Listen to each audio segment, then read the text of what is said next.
Things are slowly piecing together after those very dark hours immediately after the earthquake. Communications are beginning to be re-established, and we're getting a clearer picture of what's happening in the city of Concepcion. I mean, you just heard Charlotte there talking about how strong the tremors are in Santiago. Concepcion is a good 500 kilometers away south of Santiago, and it was much, much stronger there. So we can only really imagine what things must have been like and the devastation that was caused in that city. Yeah, just looking at the latest pictures from there now, and it truly, some of it is just all the buildings have fallen down, the roads are in a bad state, and the bridges have collapsed.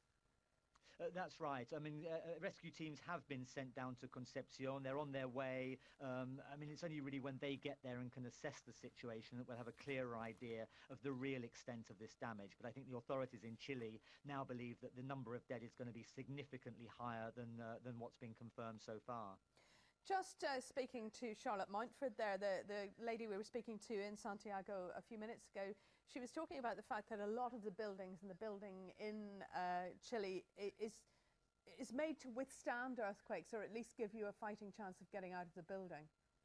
Well, certainly in the area she is, Los Condes, the neighborhood she mentioned, is an affluent area of Santiago. I mean, Chile itself is one of the most affluent countries in the region, so they certainly have the resources and the know-how to be able to build their buildings to withstand these kind of earthquakes. And they have had a history. As she mentioned, 1985 was the last major one. They had two smaller earthquakes last year, and back in 1960 they had the biggest earthquake ever recorded, of a magnitude of 9.5, fairly close to the one that we're talking about now in Concepcion.